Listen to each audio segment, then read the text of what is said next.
every year, each year that I remember. I plan and scheme throughout the year to meet him in December. But this year, if I fall asleep, it won't do any harm, because I've set our house up with the Santa Claus alarm. I've missed him each and every year, each year that I remember. I plan and scheme throughout the year to meet him in December. I plan and scheme to stay awake with sugar and willpower. But then I always drift away before the magic hour.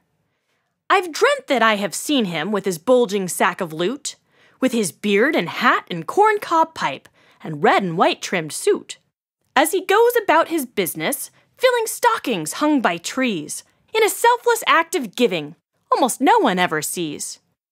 But sadly, those are always dreams, at least until this year. 'Cause this year I will see him when he finally does appear. Of course, when I do meet him, I will lobby for more toys, and I'll tell him why I top the list of all good girls and boys. I'll brief him about next year's list and give him some suggestions. But what I want the most of all is time to ask him questions.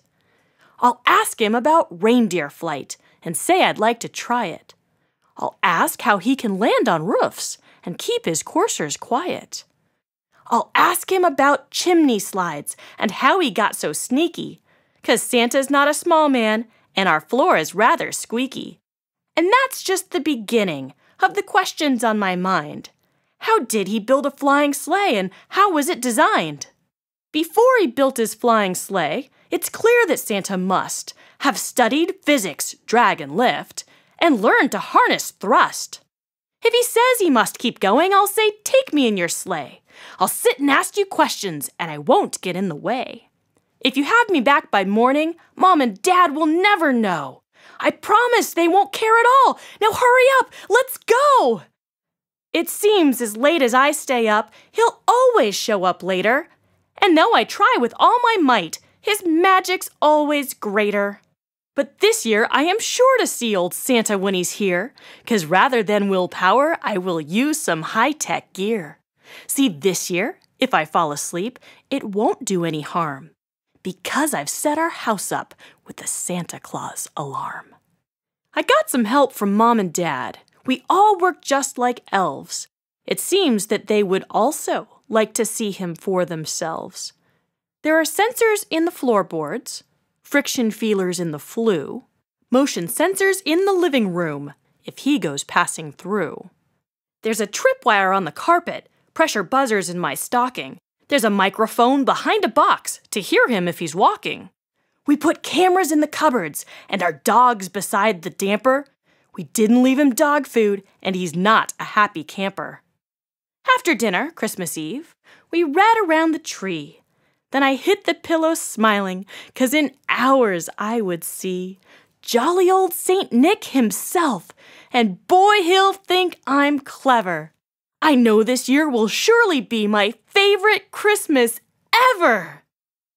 With that, I drifted off to dream, my face still in a smile, knowing I'd meet Santa Claus in just a little while. Then suddenly, I was awake. There were voices and commotion. Before my eyelids opened up, my body was in motion. But then I noticed something else. The sky outside was light.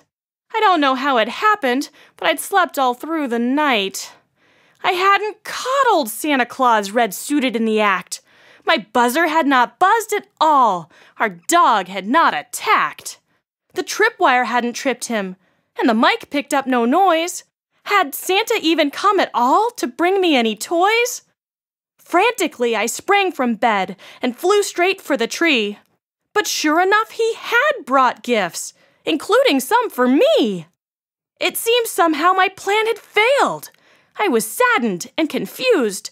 He'd sneaked right past the whole alarm and gifted while I'd snoozed.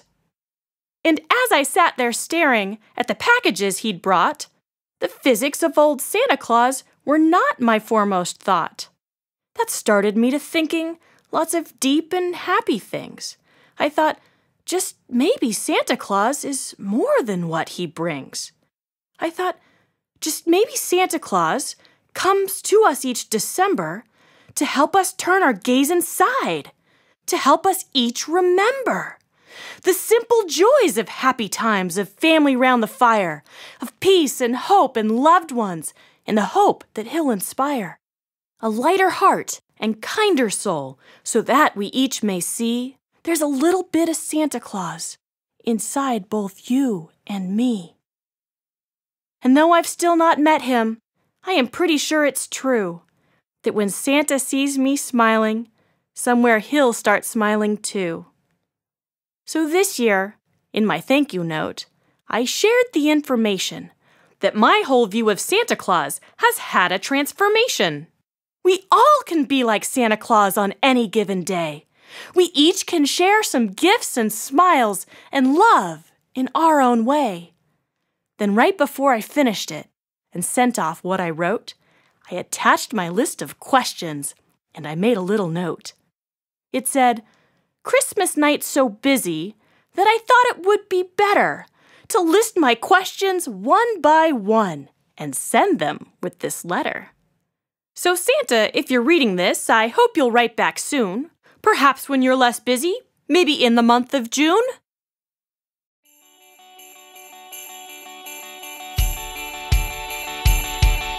I missed him each and every year, each year that I